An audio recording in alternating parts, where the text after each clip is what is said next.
ஈமான் உள்ளவர்களுக்கு சோதனைகள் அது ஈமானை அதிகரிக்கக்கூடியதாக மாறும். பாவிகள், தவறு செய்யக்கூடியவர்கள், பிழையாக நடக்கக்கூடியவர்களுக்கு அல்லாஹ் தண்டனையாக ஆக்குறான். என்னத்துக்கு தண்டனை? திருந்தி வருவதற்காக. பெரிய நரகத்துடைய தண்டனை இல்லை உங்களுக்கு, சின்ன தண்டனை. என்னத்துக்கு தண்டனை? லஅல்லஹும் யர்ஜிஊன், அவர்கள் திரும்புவதற்காக, அல்லாஹ்வின் பக்கம் மீளுவதற்காக. ஓஹோ, நான் செஞ்ச தவறால தான் அல்லாஹ் சோதிக்கிறான். நான் தொழல்ல, வாங்கி சொல்லப்படுகிறது, பள்ளிக்கு வரல, கடையை திறந்து கொண்டே இருந்தேன், வியாபாரத்துக்கு முன்னுரிமை கொடுத்தேன், அல்லாஹ் வேண்டாம் என்ற வட்டியும் பக்கம் நெருங்கினேன். என் வியாபாரத்துக்குள்ள பாவம் நடக்குது, என் கடைக்குள்ள பெண்களுடைய சகவாசம், ஜினா அதிகரித்து விட்டது, சம்பாதிக்கிற பணத்தால் பாவங்கள் அதிகரித்து விட்டது. கண்ணியமானவர்களே, பாவம் ஒரு பொழுதும் மனிதனை நேராக இருப்பதற்கு விட மாட்டாது. அருமை நபியுல்லாஹி ஸல்லல்லாஹு அலைஹி வஸல்லம் சொன்னார்கள், இன்னல் அபுத, ஒரு அடியான் அவனுக்கு வரக்கூடிய நலவுகள் துண்டிக்கப்படுகிறது. அவன் பள்ளிக்கு வந்து தொழுகிறான், துவா கேட்கிறான், அழுகிறான், நோவு பிடிக்கிறான், சதகா கொடுக்கிறான், குர்பான் கொடுக்கிறான், எதுக்குமே ஆன்சர் இல்ல. அல்லாஹ் சொல்லுகிறான், என்ன காரணம்? ரசூலுல்லாஹி ஸல்லல்லாஹு அலைஹி வஸல்லம் சொல்லுகிறார்கள், என்ன காரணம்? அவனுக்கு வரக்கூடிய நலவுகள் அனைத்தும் தடைபெறுகிறது அவனுடைய பாவத்தின் காரணமாக. பாவம் தடுக்கும், பாவம் ஹைறுகளை மண்ணுக்கு கொண்டு வர விட மாட்டான். ஹைறுகள் வருவதற்கு பாவம் தடையாக இருக்கும். என்ற கடைக்குள்ள நலவுகள் வரமாட்டா, என்னுடைய கடைக்குள்ள ரஹ்மத்துடைய மலக்குமார்கள் வரமாட்டார்கள், என்னுடைய வீட்டுக்குள்ள ரஹ்மத்துடைய மலக்குமார்கள் வரமாட்டார்கள். ஏன்? என்ற வீட்டுக்குள்ள பாவம், என்ற கடைக்குள்ள பாவம், என்ற தெருகளுக்குள்ள பாவம். கண்ணியமானவர்களே, அல்லாஹ் சொல்லுகிறான், நாங்க எப்படி எல்லாம் ஒவ்வொரு சமுதாயத்தை அழித்தோம் என்று பேசுகிறான். பாவம் இருக்குகிறது.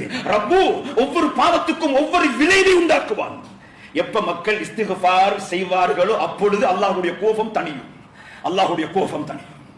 அது எங்கட பெட்டாட பஜாராக இருந்தாலும், இன்றைக்கு நாங்க வியாபார கமிட்டி எல்லா ஊர்களையும் அதுக்கு நிறைய முயற்சிகள் செய்கிறார்கள். வியாபாரிகளுக்காக குரல் கொடுக்கணும். கண்ணியமானவர்களை, அனைத்தை விடவும் எங்கட பஜார்ல நடக்கிற வியாபாரம் ரப்புக்கு பொருத்தமானதாக.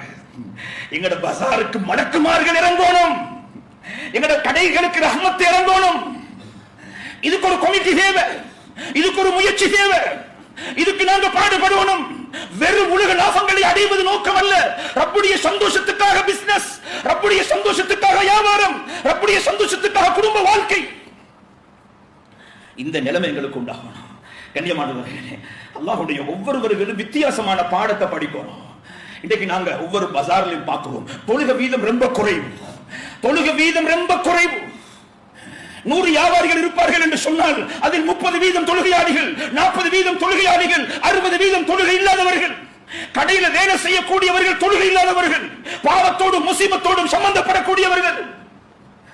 ஒவ்வொரு கருமங்களிலும் நாம் யோசிக்க வேண்டும், சிந்திக்க வேண்டும். தொழுகை இல்லாத வியாபாரம் முசீபத்தான வியாபாரம், பரக்கத் இல்லாத வியாபாரம், ரஹமத் இல்லாத வியாபாரம். மலக்குமார்கள் அந்த கடைக்குள் வரமாட்டார்கள், ஷைத்தான் அந்த கடையை ஆதிக்கம் செலுத்துவான். கண்ணியமானவர்களே, இந்த விடயத்தில் கூடுதலாக கவனம் செலுத்துங்க. என்னை படைத்தவன் அல்லாஹ், உங்களை படைத்தவன் அல்லாஹ். எதையும் பேசலாம், ரப்புக்கு முன்னால் நிப்பாட்டப்படுவோம். ரப்பு விசாரிப்பான், ஒன்றோ வெற்றி ஒன்றோ தோல்வி. ஆகிரத்தில் வெற்றி பெறுவதுதான் வாழ்க்கையின் நோக்கம். கண்ணியமானவர்களே, 3வது பகுதி தான், நேரம் முடிந்து விட்டது. 3வது பகுதி தான். இந்த இப்படியான நிலைமையில அல்லாஹ் எங்களுக்கு கற்றுத்தந்த பாடம் சகோதரத்துவம் என்ற உணர்வு உங்களுக்கு இருக்குகிறதா? அல் முஸ்லிம் அஹுல் முஸ்லிம் ஸல்லல்லாஹு அலைஹி வஸல்லம் இந்த சகோதரத்துவத்துக்கு ஒரு உதாரணம் சொன்னார்கள். கல் ஜஸத், ஒரு உடம்பை போல. இதிஷ்தகா உல்வுன், ஒரு உறுப்புக்கு நோய் வந்து விட்டால் எல்லா உறுப்புகளும் அந்த நோயை சுகப்படுத்துவதற்கு உதவி செய்கிறது. ஒரு உறுப்புக்கு நோய் வந்து விட்டது, கண்ணுக்கு வருத்தம், கை தடமாறுகிறது, கால் தடமாறுகிறது. ஏன்? கண்ணை சுகப்படுத்தணும். அந்த உடம்பு துடிதுடிக்குகிறது, இந்த காது ஐடியாக்களை கேட்குகிறது, இந்த நாவு பலர்களிடத்திலும் ஆலோசனை பெறுகிறது. ஏன்? கண்ணை சுகப்படுத்தணும். உயிரிலும் மேலான ஸல்லல்லாஹு அலைஹி வஸல்லம் அழகான உதாரணம் சொன்னார்கள். இந்த சகோதரத்துவம் எங்கள்ல இருந்தே ஆக வேண்டும். மன்லம் யஹ்தம் பி உமூரில் முஸ்லிமீன், முஸ்லிம்களுடைய கர்மத்தில், முஸ்லிம்களுடைய காரியத்தில் யாருக்கு ஒரு இரக்கம் வரவில்லையோ, ஒரு பெருமதி வரவில்லையோ, முஸ்லிம் என்ற உணர்வு வரவில்லையோ, ஃபலைஸ மின்னா, அவர்கள் எங்களை சார்ந்தவர்கள் அல்ல. போன்ல செய்தி பார்க்கிறோம், அங்க மண் சரிவாம், அந்த பஜார் தாண்டாம், ஆயிரக்கணக்கான வீடுகள் மூழ்கடிக்கப்பட்டு விட்டதாம். செய்தி பார்க்கிறோம், உள்ளத்தில் கவலை இல்ல, கண்ணில் ஒரு கண்ணீர் இல்ல. எத்தனை மக்கள் அவதிப்படுகிறார்கள், கஷ்டப்படுகிறார்கள். நான் ஆரோக்கியமாக இருக்கிறேன், அழகாக உடுத்துகிறேன், அழகாக சாப்பிடுகிறேன், அழகாக உறங்குகிறேன், அழகான முறையில் வெளிவாசல் தேவைகளை பூர்த்தி செய்கிறேன்.